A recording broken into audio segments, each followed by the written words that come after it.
Hi friends, ಇವತ್ತು ನಾನು chicken fry ಮಾಡ್ತಾಯಿದ್ದೀನಿ. ತುಂಬ ಈಸಿಯಾಗಿದೆ ಇದು ಮಾಡೋಕ್ಕೆ, ಮತ್ತು ಇದಕ್ಕೆ ಜಾಸ್ತಿ ಐಟಮು ಏನು ಬೇಕಾಗಿಲ್ಲ. ಇದಕ್ಕೆ ನಾನು ಸ್ವಲ್ಪ ಕೊತ್ತಂಬರಿ ಸೊಪ್ಪು ತೊಗೊಂಡಿದ್ದೀನಿ, ಹಾಗೆ ಒಂದು ಸ್ವಲ್ಪ ಪುದೀನ ತೊಗೊಂಡಿದ್ದೀನಿ, ಹಾಗೆ 6-7 ಹಸಿಮೆಣ್ಸಿನ್ಕಾಯಿ ತೊಗೊಂಡಿದ್ದೀನಿ. ಪುದೀನಕ್ಕಿಂತ ಕೊತ್ತಂಬರಿ ಸೊಪ್ಪು ಸ್ವಲ್ಪ ಜಾಸ್ತಿನೇ ಇರಲಿ. ಹಾಗೆ 1.5 ಇಂಚು ಶುಂಠಿ, ಹಾಗೆ 3 ಬೆಳ್ಳುಳ್ಳಿನ ತೊಗೊಂಡಿದ್ದೀನಿ. ಇದನ್ನೆಲ್ಲ ಇವಾಗ ರುಬ್ಕೊಳ್ಳೋಣ. ಹಾಗೆ 1 ಬೌಲ್ ಆಗೋಷ್ಟು ಕಾಯಿ ತುರಿನ ತೊಗೊಂಡಿದ್ದೀನಿ. ಇಲ್ಲಿ ಮಿಕ್ಸಿ ಜಾರಿಗೆ ಬೆಳ್ಳುಳ್ಳಿನ ಹಾಕ್ಕೋತಾ ಇದ್ದೀನಿ.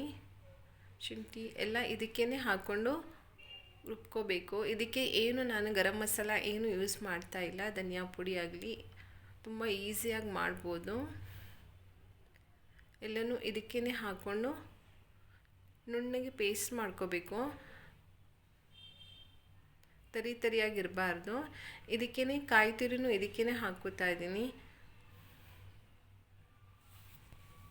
ಎಲ್ಲನೂ ಹಾಕ್ಕೊಂಡು ಇದನ್ನು ರುಬ್ಕೋತೀನಿ ನಾನು. ಇಲ್ಲಿ ಒಂದು ಪಾತ್ರೆನ ಬಿಸಿಗೆ ಇಟ್ಟಿದ್ದೀನಿ. ಇದಕ್ಕೇ ಒಂದು 3-4 ಸ್ಪೂನ್ ಎಣ್ಣೆನ ಹಾಕ್ಕೊಂಡಿದ್ದೀನಿ. ಹಾಗೆ 1 ಈರುಳ್ಳಿನ ಹೆಚ್ಚಿರುವಂಥದ್ದು ಹಾಕ್ಕೋತಾ ಇದ್ದೀನಿ. ದೊಡ್ಡ ಸೈಜ್ ಈರುಳ್ಳಿದು. ಸ್ವಲ್ಪ ಫ್ರೈ ಆಗಲಿ ಇದು. ನೋಡಿ, ಫ್ರೈ ಆಗಿದೆ. ಇದಕ್ಕೊಂದು ಅರ್ಧ ಸ್ಪೂನ್ ಆಗೋಷ್ಟು ಅರಿಶಿನ ಹಾಕ್ಕೋತಾ ಇದ್ದೀನಿ.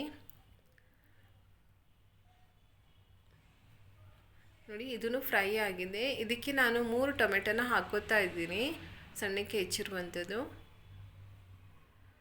ಚೆನ್ನಾಗಿ ಬೇಯಲಿ ಟೊಮೆಟೊ ಇದರಲ್ಲೇ. ಸ್ವಲ್ಪ ಹೊತ್ತು ಹಾಗೆ ಬಿಡೋಣ. ನೋಡಿ, ಈ ಥರ ಚೆನ್ನಾಗಿ ಬೆಂದ ಮೇಲೆ ನೋಡಿ ಈ ಥರ ಆಗಬೇಕು. ಇದಕ್ಕೆ ನಾವು ಚಿಕನ್ನ ಹಾಕ್ಕೊಳ್ಳೋಣ. ಇಲ್ಲಿ 1.5 kg ಆಗುವಷ್ಟು ಚಿಕನ್ನ ತೊಗೊಂಡಿದ್ದೀನಿ ನಾನು. ಎಲ್ಲ ಮಿಕ್ಸ್ ಮಾಡ್ಕೊಳ್ಳೋಣ. ತುಂಬ ಸುಲಭವಾಗಿ ಮಾಡ್ಬೋದು ಇದು, ಮತ್ತು ಬೇಗನೂ ಆಗುತ್ತೆ. ಇದು ಸ್ವಲ್ಪ ನೀರು ಬಿಟ್ಕೊಳ್ಳೋವರೆಗೂ ಬೇಯಿಸ್ಕೋಬೇಕು. ಬೇಯಲಿ ಇದು ಸ್ವಲ್ಪ. ನೋಡಿ, ಈ ಥರ ನೀರು ಬಿಟ್ಕೊಂಡಿದೆ ನೋಡಿ. ಇವಾಗ ಇದಕ್ಕೇ ರುಬ್ಬಿರುವಂಥ ಪೀಸ್ನ ಹಾಕ್ಕೋತಾ ಇದ್ದೀನಿ. ಇದನ್ನು ಮಾತ್ರ ನೀವು ನುಣ್ಣಗೆ ರುಬ್ಕೋಬೇಕು.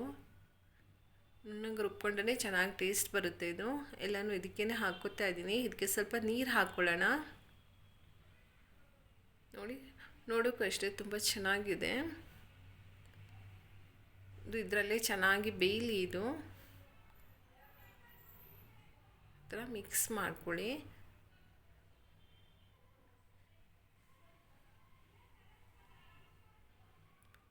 ಇದಕ್ಕೆ ರುಚಿಗೆ ಬೇಕಾಗಷ್ಟು ಉಪ್ಪು ಹಾಕ್ಕೊಳ್ಳೋಣ.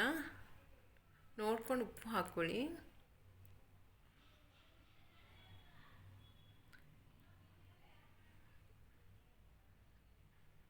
ಬೇಯಲಿ ಇದು.